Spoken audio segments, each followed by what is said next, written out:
اصل میں میری پہلی تعلیم بچپنا میں ہوئی، جو بھٹو صاحب فارن منسٹر تھے، اور پھر بعد میں جب وہ اپوزیشن میں تھے اور میں جا کر کے ان کے رہائی کے لیے بیجز تقسیم کرتی تھی. ان دنوں میں وہ میاں والی جیل میں گرفتار تھے. کہ سنیما ہاؤس جب ختم ہوتا تھا تو میں اور میری سہیلی وہاں جا کر کے جیسے لوگ باہر آتے تھے ان کو بیجز تقسیم کرتے تھے. اگر مجھے ہفتے کے اندر آدھا گھنٹہ یا 1 گھنٹہ مل بھی جاتا ہے تو وہ وقت مجھے یا اپنے بچوں کو دینا پڑتا ہے یا اپنے میاں کو دینا پڑتا ہے. پاکستانی خاتون ہے، اس کا کوئی آواز نہیں، اس کا کوئی سوچ نہیں، اس کا کوئی شعور نہیں، اور میں سمجھتی ہوں یہ غلط ہے. کیونکہ اگر ہم دیہات میں جائیں تو خواتین مرد کے ساتھ کام کرتے ہیں، بلکہ ان کو فصل بھی سنبھالنا پڑتا ہے اور گھر بھی سنبھالنا پڑتا ہے. میں پہلے دفعہ پرائم منسٹر ہوئی تو مجھے معلوم ہوا کہ جو لوگ کہہ رہے ہیں یہ دل کی بات نہیں ہے. جو میں دوست سمجھ رہی ہوں وہ دوست نہیں ہیں. جو مجھے یہ مشورہ دے رہے ہیں ان کا کوئی اور مطلب ہے. تو یہ میرے لیے ایک بہت بڑا شوق تھا. How does one interview a sitting Prime Minister? I was nervous. That's saying a lot. A cold morning, we were all set up, waiting.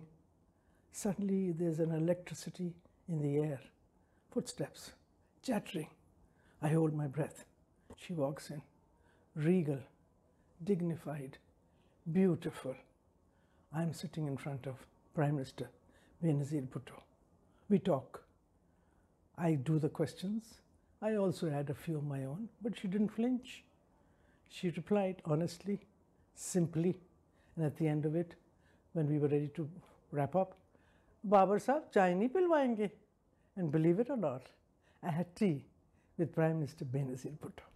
آپ سے اگر میں یہ پوچھوں کہ آپ کے لیے بہت سے اور شعبے تھے، آپ نے اعلیٰ تعلیم حاصل کی ہے، پھر آپ نے یہ مشکل شعبہ کیوں چنا؟ میری مرضی نہیں تھی. بھٹو صاحب سیاست میں ہوتے تھے اور میں بچی تھی جب وہ سیاست میں تھے، اور جب وہ ایوب خان کے ساتھ جھگڑا کیے تاشکند ڈیکلریشن پر اور ایوب خان کو چھوڑیں تو ان کے اوپر قاتلانہ حملے ہوئے، اور مجھے ڈر ہر وقت ہوتا تھا جب میرا باپ گھر سے جاتا تھا کہ اللہ کرے وہ خیریت سے واپس آ پہنچیں. اور میں کہتی تھی کہ اپنے لیے میں کبھی بھی یہ زندگی کا راستہ اختیار نہیں کروں گی. آپ جیسے صحافی بن جاؤں گی یا ملک کی خدمت فارن آفس میں کروں گی، فارن پالیسی میں کروں گی، مگر میں سیاست سے کوئی شوق نہیں رکھتی تھی، بلکہ میں سیاست سے نفرت کرتی تھی. سیاست میں خوف اور ڈر محسوس کرتی تھی. مگر جب میں نے اپنا اعلیٰ تعلیم مکمل کی اور پاکستان واپس آئی تو اس وقت مارشل لاء کا دور آیا اور آئینی حکومت کو ہٹایا گیا، آئین کو معطل کیا گیا، اور ساتھ ساتھ بھٹو صاحب کے اوپر ایک جھوٹا مقدمہ قائم کیا گیا. اور اس ایونٹ نے خالی مجھے نہیں مگر میں سوچتی ہوں کہ ہزاروں لوگوں کو پولیٹیسائز کیا. جو پہلے لوگ پولیٹیکل نہیں تھے وہ پولیٹیسائز ہو گئے. بلکہ ہم نے دیکھیں کہ جو لوگ منسٹرز رہے تھے، جو لوگ ایم این ایز رہے تھے، جو لوگ ایم پی ایز رہے تھے، وہ ہم سے دور ہوتے رہے، وہ قربانیاں دینے کے لیے تیار نہیں تھے. مگر نئے لوگ جو پہلے پولیٹیسائز نہیں تھے وہ زیادہ تر، اور عام کارکن وہ پولیٹیسائز ہو کر کے مارشل لاء کے خلاف جد و جہد کی ہیں.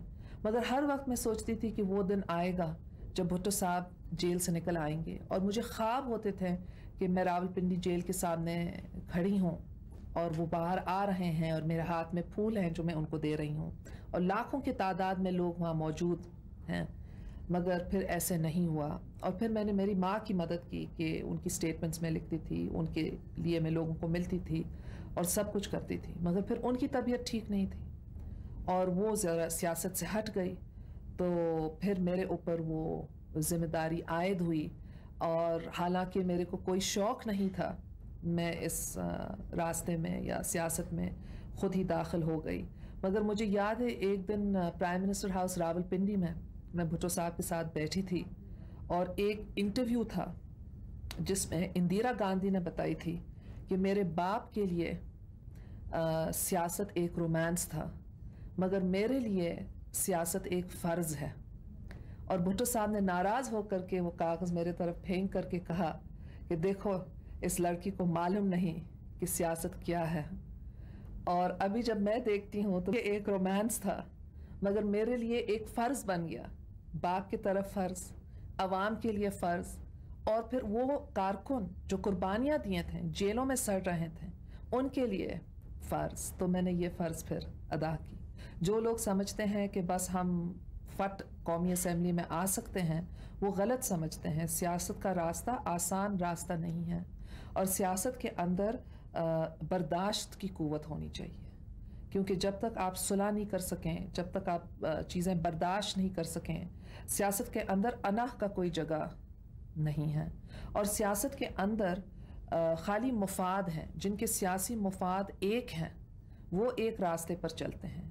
ابھی جب سیاست میں پہلے آئی تھی تو یہ میرے لیے بہت مشکل تھا کہ کل کا دشمن آج کا دوست بن جائے, کہ ایک بندے کے ساتھ کل لڑیں اور آج. مگر پھر یہی ہے کہ ایک کرکٹ فیلڈ میں اتنے ہی پلیئرز ہیں, 2 ٹیمز بنانے کے لیے اتنے ہی پلیئرز ہیں. تو اگر آپ اپنے ٹیم کے کھلاڑیوں کو نکال دیں اور دوسرے ٹیم کے کھلاڑیوں کو نہ لیں تو آپ کی ٹیم کیسے بنے گی؟ تو سیاست کے اندر محدود لوگ ہیں, اور سیاست ایک میتھمیٹیکل گیم ہے, ایک کیلکولیشن ہے کہ کون سے سمز ہیں جن کو اکٹھا کر کے آپ کے پاس وننگ نمبر بن جاتا ہے. تو ایک قسم کا سیاست جو ہے اس کے اندر سب سے اہم بات ہے کہ عوامی رابطہ ہو, مگر عوامی رابطہ خالی نہیں, کہ اس عوامی طاقت کو کیسے منظم کیا جائے, کس ایشوز پر منظم کیا جائے, اور پھر سیاست کے اندر کہ لوگوں کو اس ایشوز کے سلسلے میں کیسے ہموار کیا جائے.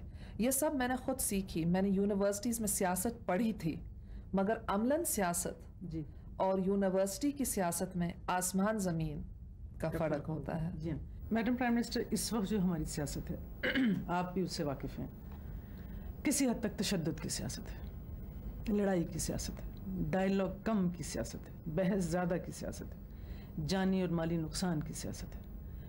اس سیاست کو مثبت بنانے میں, اتنی منفی سیاست کو ہم مثبت کیسے بنائیں؟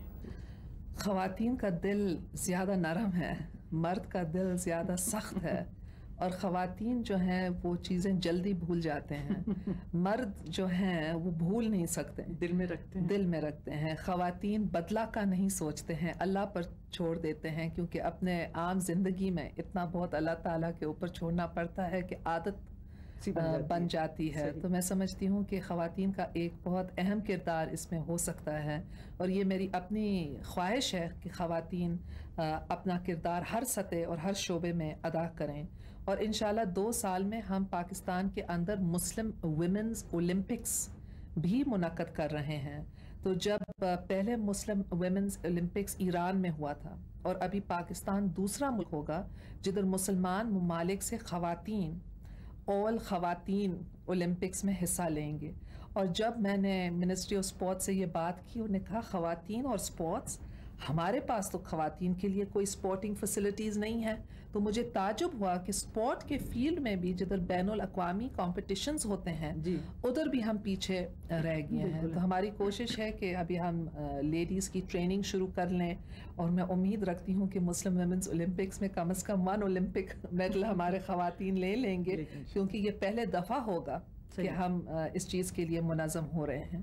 جہاں تک دہشت کی سیاست ہے, یہ ہے کہ جب سیاست کے اوپر پابندی ہو, اور اخباروں کے اوپر پابندی ہو, اور پھر بے انصافی ہو, جھوٹے مقدمے ہوں, اور پھر عدالت آزاد نہ ہو یا فوجی عدالت ہوں, تو پھر لوگ ڈیسپریٹ ہو جاتے ہیں. اور جب لوگ ڈیسپریٹ ہو جاتے ہیں وہ پھر تشدد کا راستہ اختیار کر لیتے ہیں.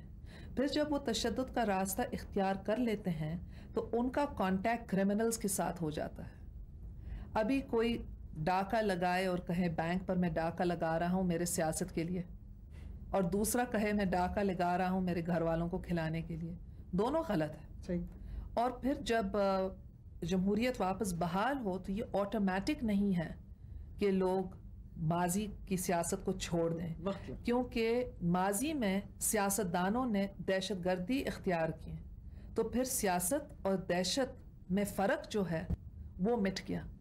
اور ہماری کوشش یہ ہے کہ ہم سیاست کو الگ رکھیں, دہشت کو الگ رکھیں, زبانی تنقید کو قبول کریں, مگر جسمانی تنقید پر سخت نگاہ رکھیں.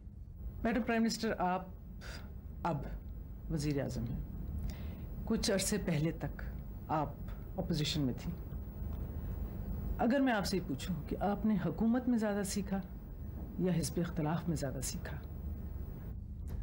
آپ کو میں کیا بتاؤں، میری پہلی تعلیم یونیورسٹی میں ہوئی. اصل میں میری پہلی تعلیم بچپنا میں ہوئی جو بھٹو صاحب فارن منسٹر تھے، اور پھر بعد میں جب وہ اپوزیشن میں تھے اور میں جا کر کے ان کے رہائی کے لیے بیجز تقسیم کرتی تھی. ان دنوں میں وہ میاں والی جیل میں گرفتار تھے، میرے سینئر کیمبرج ایگزامز آ رہے تھے، اور میں سنیما ہاؤسز ڈھونڈتی تھی کیونکہ سنیما ہاؤس جب ختم ہوتا تھا تو میں اور میری سہیلی وہاں جا کر کے جیسے لوگ باہر آتے تھے ان کو بیجز تقسیم کرتے تھے. تو ایک طور پر سیاست بچپن میں ہی شروع ہوا. دوسرا سیاست تھا جو یونیورسٹی میں نے سیکھی، اور پھر تیسرا سیاست تھا جو میں نے جیلوں میں سیکھی، کیونکہ جیل میں بہت وقت ہوتا ہے سوچنے کے لیے. ملاقات کی اجازت نہیں ہوتی تھی. 15 دن کے اندر ایک ملاقات ہوتی تھی جس کے اندر 3 لوگ آ سکتے تھے، اور وہ بھی 1 گھنٹے کے لیے یا آدھا گھنٹے کے لیے. پڑھنے کے لیے ہمیں اخباروں کے لیے پابندی تھی، تو انسان وہاں بیٹھے تو اور کچھ نہیں ہے سوا نماز پڑھیں یا دعا کریں یا سوچیں. تو جیلوں میں سمجھتی ہوں مجھے صبر کا سبق سامنے آیا. میں صبر سیکھ لی جیلوں کے اندر. اور جب حکومت میں آئی تو میں سمجھتی تھی کہ ہر ایک آئیڈیلسٹک ہے، کیونکہ میں خود آئیڈیلسٹک تھی. میں یہ نہیں سمجھ سکتی تھی کہ لوگ مینیپولیٹو ہوتے ہیں. جو انسان کہہ دیتا تھا میں سمجھتی تھی کہ یہ ان کی دل کی بات ہے. تو ابھی جیسے میں پہلے دفعہ پرائم منسٹر ہوئی تو مجھے معلوم ہوا کہ جو لوگ کہہ رہے ہیں یہ دل کی بات نہیں ہے. جو میں دوست سمجھ رہی ہوں وہ دوست نہیں ہیں. جو مجھے یہ مشورہ دے رہے ہیں ان کا کوئی اور مطلب ہے. تو یہ میرے لیے ایک بہت بڑا شوق تھا. اور پھر جب ہم اپوزیشن میں تھے تو پھر میں نے یہ سبق سیکھی کہ میدان میں اتنے ہی کھلاڑیاں ہیں، اور میں صدر اور وزیر اعظم دونوں کے ساتھ نہیں لڑ سکتی. اگر میرا ٹیم بننا ہے تو ایک کے ساتھ ہمیں ٹیکٹیکل الائنس کرنی پڑے گی، تاکہ ہم، یا اگر ہمیں میتھمیٹکس کرنے ہیں تو اگر ہمارے سمز زیادہ ہوں تو اس کے اندر ایک کے ساتھ ہمیں اتحاد کرنا پڑے گا. اور پھر ہم نے ایک کے ساتھ کوشش کی، پھر دوسرے کے ساتھ کوشش کی، پھر ایک کے ساتھ، اور دونوں ہمارے ساتھ نہیں چلنے چاہتے تھے. مگر آخر میں یہ ہوا کہ ہمارا اتحاد بھی ہوا. اور ہمارا مقصد تھا یہ نہیں کہ بے معنی اتحاد کیے جائیں. ہم بے معنی اتحادوں پر یقین نہیں رکھتے ہیں، خالی اصولی اتحاد ہو سکتی ہے.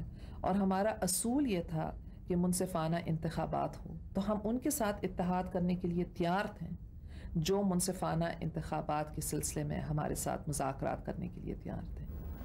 یہ سوال تو نہیں تھا بیچ میں، لیکن پرائم منسٹر اب میرے ذہن میں آیا، آپ کو دونوں میں سے مزہ کہاں آیا، اپوزیشن میں یا حکومت میں؟ دیکھیں، اپوزیشن اور حکومت دونوں میں مزہ نہیں ہے، دونوں میں کام بہت ہے. اور مگر اگر آپ کہیں سیٹسفیکشن، تو میں کہوں گی کہ تسلی حکومت میں زیادہ ہے. کیونکہ جب آپ حکومت میں ہیں تو آپ خوابوں کو جامع طور پر تعبیر کر سکتے ہیں.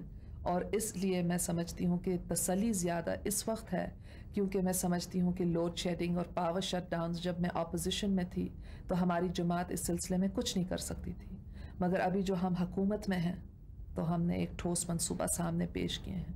یا ہم گاؤں میں جاتے تھے اور بچوں کو پولیو ہوتا تھا، اور Pakistan is number 5 in 20 countries which are most polio affected. تو اس کا مطلب ہے، اور 1 in 5 children have got polio in Pakistan. تو جب ہم دیکھتے تھے اور ہم بے بس تھے اور ہم کچھ نہیں کر سکتے تھے، مگر ابھی ہم نے ایک مہم چلائے ہیں جدھر ہم انشاءاللہ 5 سال میں پولیو کا خاتمہ ہمارے ملک سے کر لیں گے. نہیں تو اگر آپ گاؤں کو جائیں، لوگ ہیں جن کے موٹے موٹے گردن ہیں کیونکہ نمک کے اندر آیوڈین نہیں ہے. تو یہ چھوٹے چھوٹے چیز ہیں جن سے ہم خوشیاں پہنچا سکتے ہیں.